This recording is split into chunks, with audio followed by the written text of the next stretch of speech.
everyone, this is Barbie with Jeannie's Designs. This is a short video on how to make a crossbody strap. So this is the one that we're making for the Zoom sew along, but once the Zoom is out, I'll release it to anybody. It'll be available, but it'll also be a link in the pattern once you get it. So it's a 1-inch strap with a slider and 2 swivel clasps. So let's get started.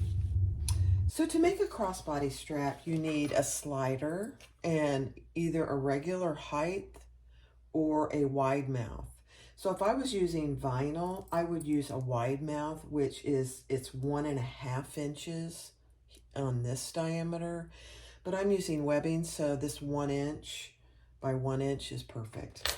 And then you need 2 swivel clasps, 1 inch. Depending, and the diameter of your swivel and your slider depends on what size webbing you're using.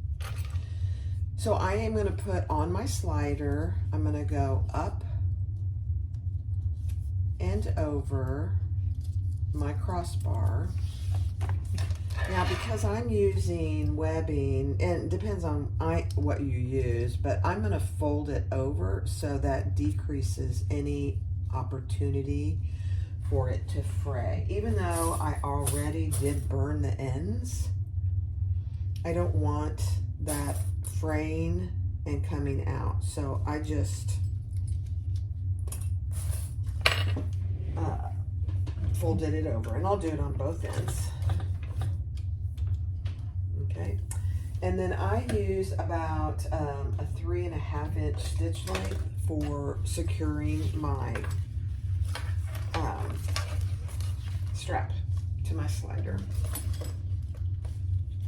And I will do 2 rows of stitches.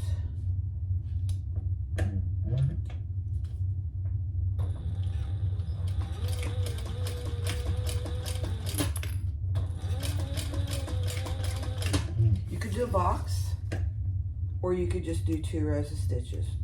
Because this is webbing, I'm not using rivets. If you are using vinyl, you certainly could also use rivets. So 1 line and my 2nd line.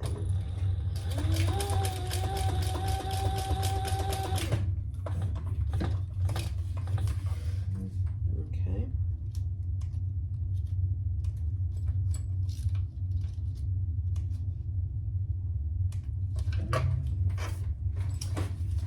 And then, I cut mine 56 inches.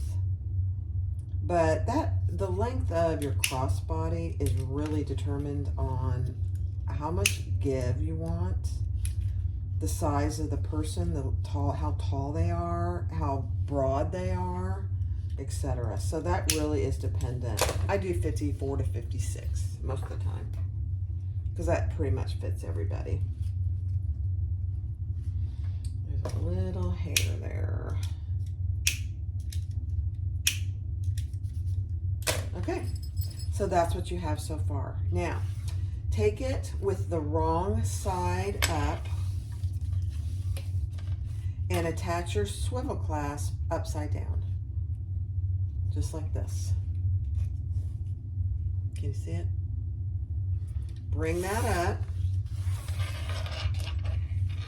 Don't twist your strap, and pull it through the slider and back down. Once you get it on there, you're going to want to just verify that you have everything correct. So here's the top of my slider, and my swivel clasp is correct. It's not twisted or anything. All right. Then without twisting it, add your other swivel clasp, fold it over, get it where you want it on your piece here,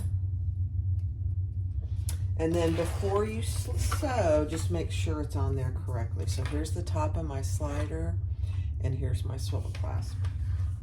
So they're all nice and on the right side where they should be. Now, the other thing I do, and this is really up to you, I always stitch from the front side, just so I know I have my prettiest stitches on the front. Not necessary, but I always do that because I like to have, and most of the time my bobbin is the exact same thread as what's in my top, but in case it isn't, I want the pretty on top. All right, now I'm going to just do another row.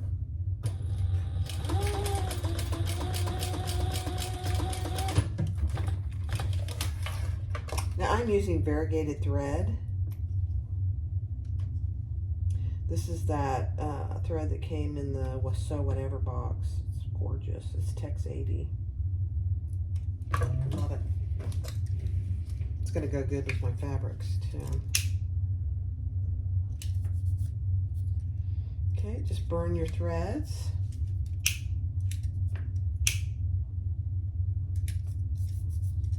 And that is how you make a strap.